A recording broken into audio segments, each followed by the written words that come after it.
오늘 우리에게 주시는 하나님 아버지의 말씀은 누가복음 15장 25절에서 35절 말씀입니다. 누가복음 15장 25절에서 35절 말씀 보시겠는데 성경 봉독은 25절에서 27절만 봉독해 드리겠습니다. 수많은 무리가 함께 갈새 예수께서 돌이키사 이르시되 물은 내게 오는 자가 자기 부모와 처자와 형제와 자매와 더욱이 자기 목숨까지 미워하지 아니하면 능히 내 제자가 되지 못하고 누구든지 자기 십자가를 지고 나를 따르지 않는 자도 능히 내 제자가 되지 못하리라. 아멘. 오늘도 온라인 새벽 기도에 참석하신 여러분들을 주님의 이름으로 환영하고 축복합니다. 오늘도 함께 나누는 이 말씀 속에 저와 여러분이 동일한 은혜를 다시 한번 누리는 시간이 되기를 원합니다.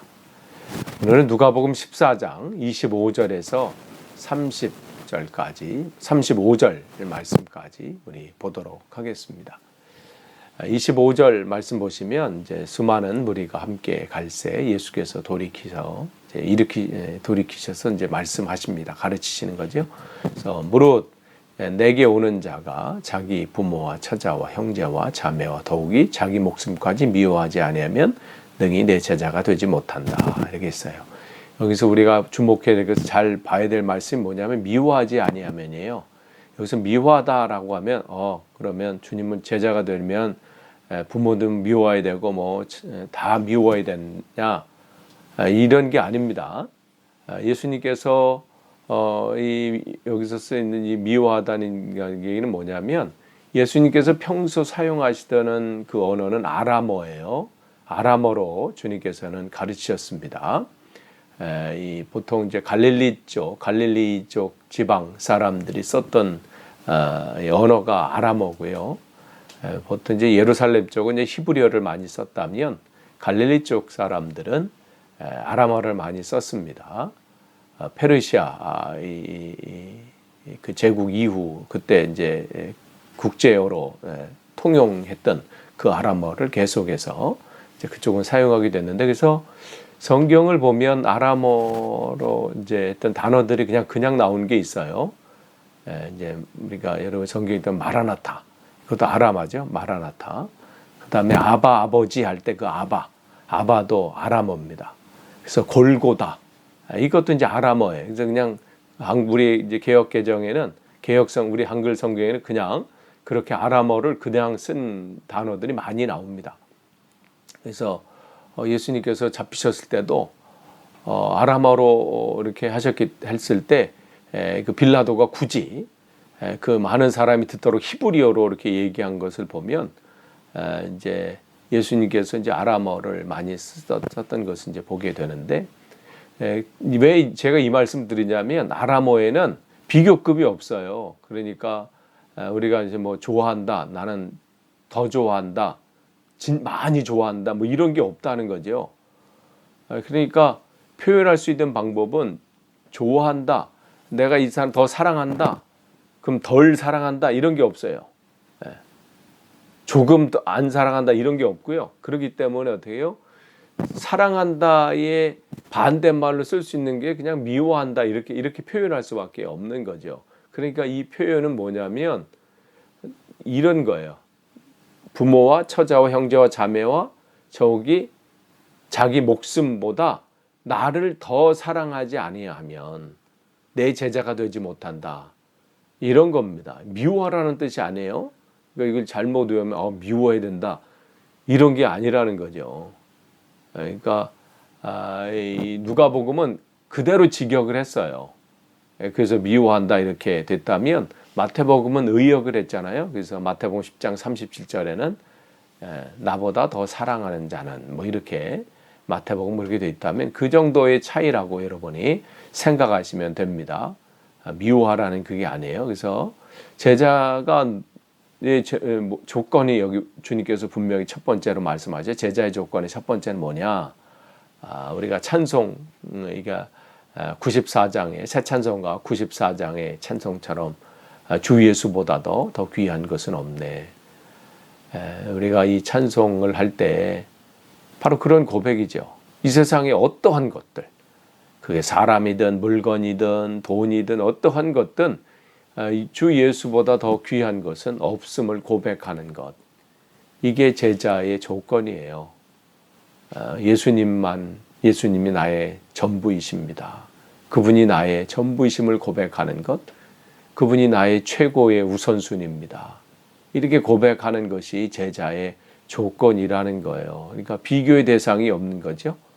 그래서 사도 바울도 빌립보서 3장 7절 이하에 뭐라고 고백합니까?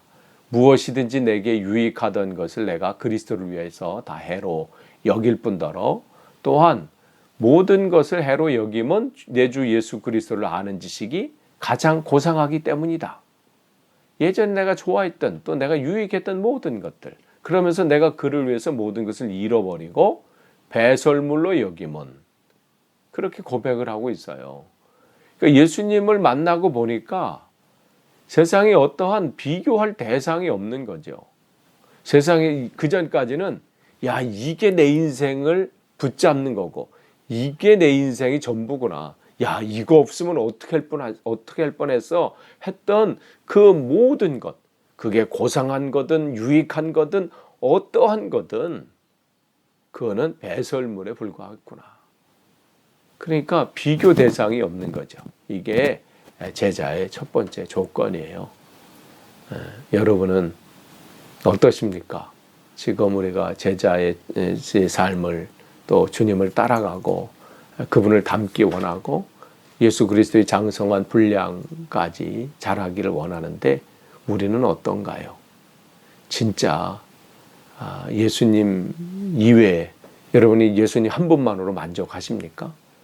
여러분이 가지고 있는 것이 모두 다 사라진다 할지라도 명예나 재물이나 건강이나 아니면 모든 여러분이 가지고 있는 모든 것, 그것이 없다 할지라도 사라진다 할지라도 주님 한 분만, 여러분의 주인 되신 그 주님 한 분만으로 만족하십니까? 진짜 그 고백이 있을 때 우리는 그를 제자라 주님께서 말씀하시는 거예요. 한 분만으로 만족하느냐? 정말 우리는 입술의 고백이 아닌 진짜 이 고백이 있어야 합니다. 주님은 많은 사람이 지금 무리가 함께 따라와요. 많은 무리들이 주님 따라간다고 지금 웅성거리면서 와요. 뭐 하면 그냥 목숨 걸고 막 나서죠. 그런데 어떻게 해요? 주님은 그 사람들 돌이켜보면서 따라오는 그들, 진짜 나 하나로 만족하느냐? 근데 여기 따라오는 사람 중에 얼마나 많은 사람들이 뭐예요? 기대하는가 있잖아요. 저 예수가 왕이 되면 나는 이 자리, 높은 자리 올라가고, 저 사람이 되면 내가 뭐가 큰 자리 잡겠지? 뭔가 한가 내 인생이 바뀌겠지? 내 지금 이렇게 그냥 이 별 볼 일 없는 삶이 새롭게 세상적으로 부유하게 된다든지 권력을 잡게 된다든지 뭔가 하겠지? 요즘도 그렇게 교회 다니고 그렇게 따라다니는 사람이 얼마나 많습니까? 그냥 우르르 몰려다니고. 주님은 점검하시는 거예요. 두 번째, 거기 보면 누구든지 자기 십자가를 지고 나를 따르지 않는 자도 능히 내 제자가 되지 못하리라. 이 말씀은 이미 누가복음 9장 23절 이하에 주님께서 하셨던 말씀이에요. 자세한 것은 6월 18일 여러분이 새벽 기도에 설교를 참고하시면 되고요. 여기서 이제 십자가를 진다는 것은 고난을 감당하는 거잖아요. 맡겨진 그 일들이 있어요. 그러니까 제자의 조건 두 번째는 뭐냐면 어떤 고난이라도 그걸 감당해야 된다는 것이죠. 제자의 길이 무슨 소풍 가는 거나 무슨 그들이 기대하는 것처럼 당장 무슨 높은 무슨 자리를 잡고 이런 게 아니에요. 제자들 속에서도 이미 그 생각을 가지고 있던 제자들이 있었잖아요. 계속해서 주님은 나는 내 이 길을 걸어가면서 있어서 고난을 받아야 되고 버림을 받아야 되고 십자가에 죽는다. 계속해서 거듭 말씀하시죠. 그게 예수님의 길이셨어요. 예수님이 가신 길이 바로 그 고난의 길이고 십자가의 길이잖아요. 그러니까 제자의 조건은 뭐예요? 두 번째, 예수님을 따라가는 자예요. 그 길은 고난의 길입니다. 그 길은 아무도 인정해 주지 않는 길이에요. 그래서 그 길을 찾는 자가 없다고 그랬어요. 길이 좁고 그렇기 때문에 협착하고 거기에 흠모할 만한 게 없기 때문에. 그런데 주님께서는 제자는 그 길을 가야 된다고 말씀하시죠. 이 땅의 삶이 그렇습니다. 그러나 그 길의 끝은 영광입니다. 그렇지만 그 과정은 고난의 길이에요. 십자가의 길입니다. 버림받는 길이에요. 주님은 그 말씀하십니다. 또 28절 보시면 너희 중에 이제 망대를 세우자 갈진데 자기가 가진 것이 준공하기까지 족할는지 먼저 앉아서 그 비용을 계산하지 않겠는가. 그렇죠? 뭔가 건축하려고 하면 내가 이 건축을 하는데 그런 재정이 있는지 먼저 파악해야 될 거 아니에요. 없으면 어떻게 해요? 대출을 받든지 누구에게 빌리든지 뭐 어떻게 해야 될 거 아니에요. 그렇게 해서 건축을 시작하든지 아직은 시기가 아니니까 멈추고 다음에 한다든지 뭐 이러한 계산을 해야 될 거 아니에요. 만약에 그렇지 않고 아무 생각 없이 그냥 시작하자 마음만 가지고 되나요? 시작해서 한 다음에 어떻게 해요? 그렇지 않으면 29절에 그 기초만 쌓고 능히 이루어지지 못하는 것을 보면 사람들 다 비웃는다 그러죠. 우리가 건축만 해놓고 그냥 버려지는 뼈대만 있다가 이렇게 버려지는 건물들이 얼마나 많나요. 시작만 했다가 그 재정적인 거나 그걸 감당하지 못해서 부도나는 경우도 종종 있잖아요. 또 어느 게는 교회에서도 그런 게 있잖아요. 건축해놓고 안 되니까 경매로 넘어가고 그런 일들이 많죠. 만약에 이제 이르되 이 사람이 공사를 시작하고 30절에 능히 이루지 못하였다리라. 그러니까 조롱거리가 된다는 거죠. 그러니까 무작정 건축하는 사람이 없는 거죠. 또 이 말은 뭐예요? 제자의 길을 걸어간다는 게 바로 이런 거예요.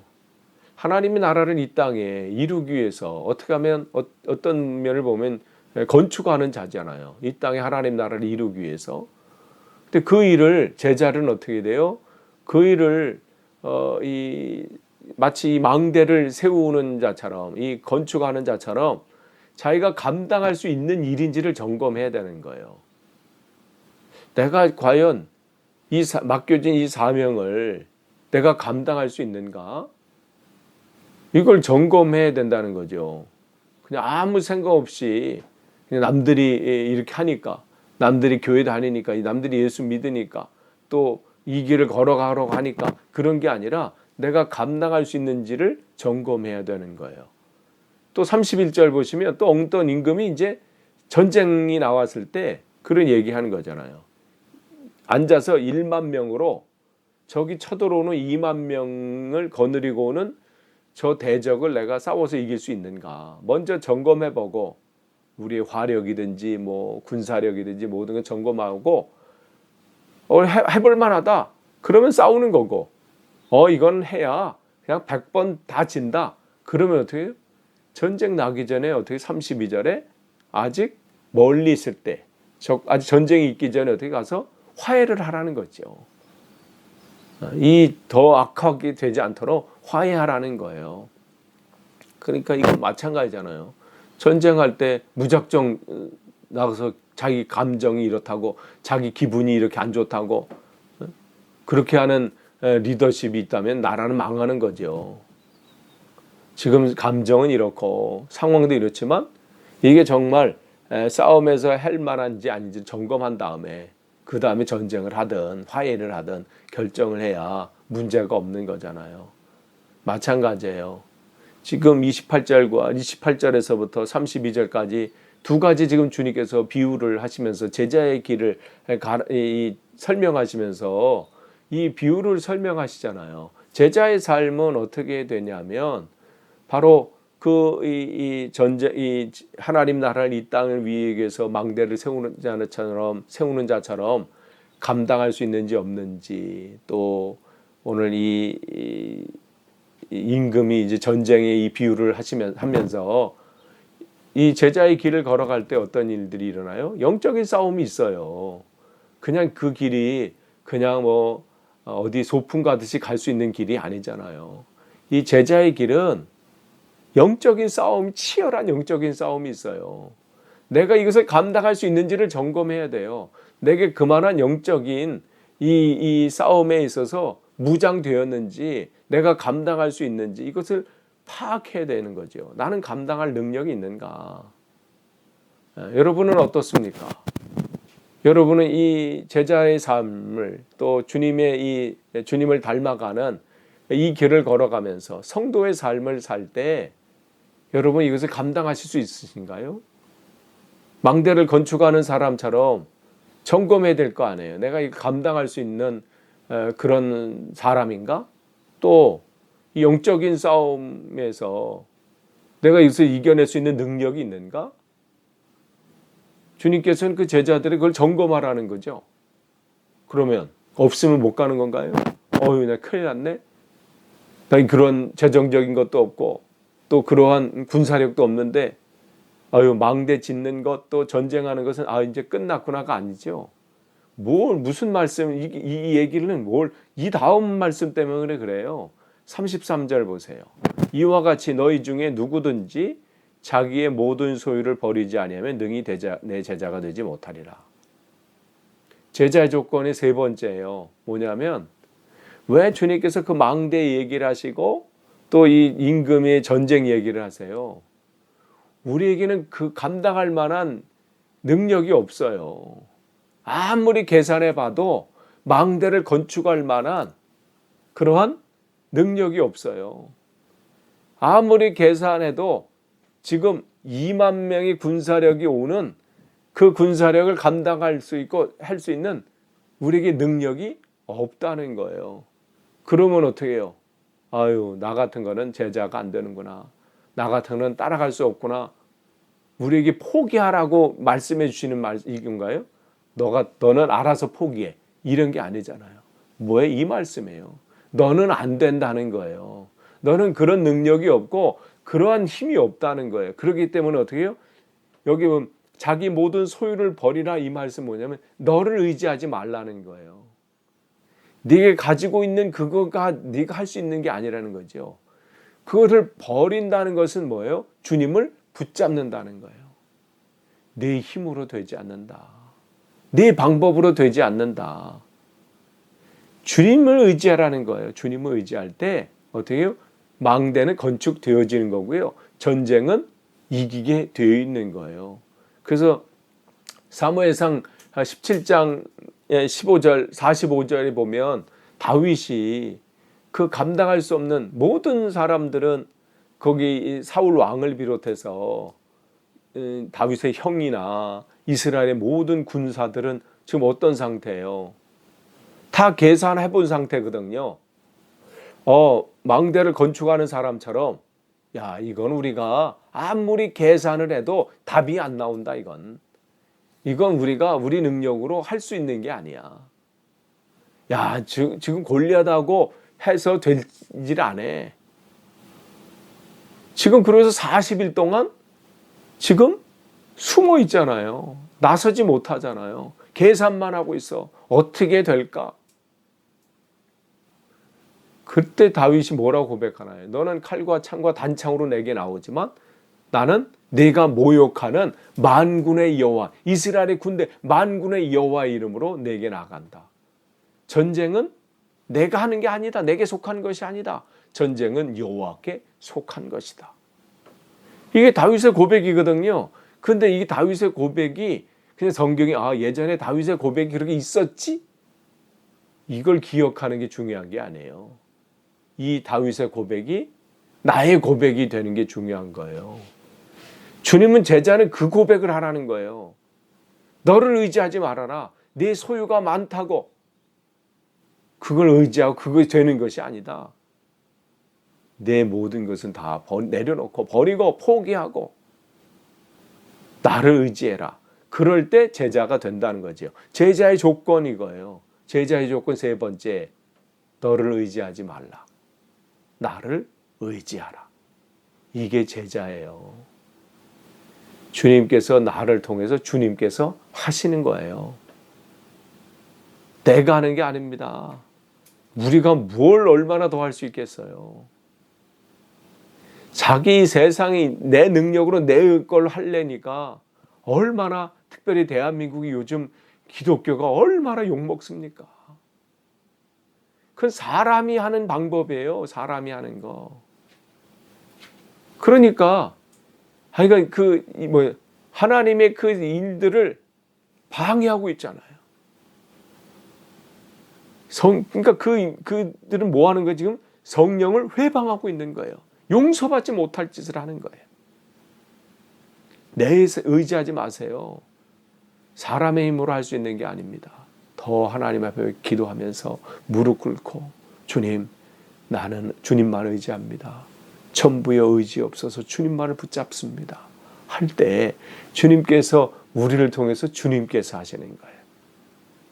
근데 놀라운 역사가 나타납니다. 또 그러니까 끝으로 34절에 소금이 좋은 것이나 소금도 만일 그 맛을 잃으면 무엇으로 짜게 하리요?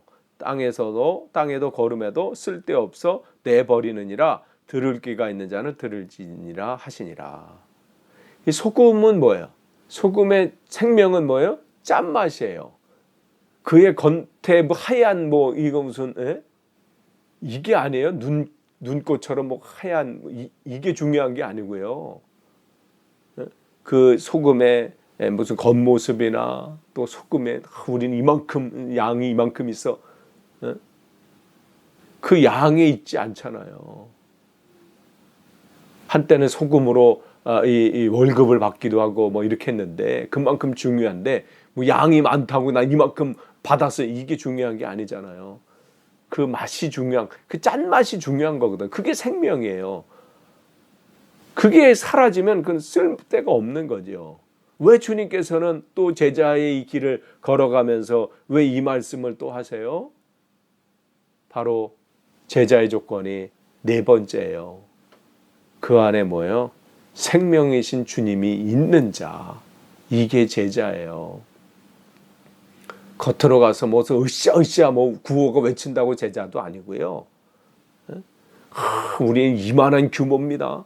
내가 한번 소리치면 모이라 하면 이렇게 많이 모입니다. 숫자를 과시하고 재정을 과시하고 이게 제자가 아니고요. 내가 주여 내가 주의 이름으로 선지자 노릇하고 귀신을 내어 쫓고 많은 능력을 행했습니다. 이게 제자가 아니고요. 제자는 뭐예요? 그 안에 생명이신 주님이 있는 자. 이게 제자예요. 비록 그가 남들이 알아주지 않는 그냥 나사렛 예수, 나사렛에서 무슨 선한 것이 있겠는가? 그런 보잘것없는, 성경에 보면 흠모할 만한 것이 없는 그렇게 분이라고 말씀하셨지만 그분을 통해서 놀라운 능력이 나타나는 거잖아요. 오늘도 마찬가지예요. 비록 그 사람이 가진 것은 없고 재정적인 것이나 세상적인 것 비교해 봤을 때 부족하고 연약하고 내세울 것이 없다 할지라도 그 안에 생명이신 주님이 그 안에 온전히 주인으로 계신다면 그는 두려울 것이 없습니다. 그는 이 세상에 누구도 감당할 수 없습니다. 주님께서 그를 통해서 주님께서 역사하시기 때문에 우리는 그것이 있는지 없는지를 점검해야 돼요. 경건의 모양만 가지고 있어서는 안 돼요. 소금의 모양만 가지고 있다고 되는 게 아니잖아요. 경건의 능력이 있어야 돼요. 이 시대에 그게 중요한 겁니다. 그럴 때 하나님 놀라운 역사가 나타나요. 그게 제자의 조건입니다. 끝을 맺습니다. 주님은 수많은 무리가 따라올 때 그들에게 주님께서 말씀하십니다. 네가 제자가 되고 싶으냐? 그러면 이러한 삶을 살아야 된다. 오늘 이 말씀 여러분이 다시 한번 여러분 잘 점검해 보시고 다시 한번 여러분이 생각하시면서 나는 어떠한지, 나는 지금 그 길을 잘 가고 있는지, 그게 잘 사시는 겁니다.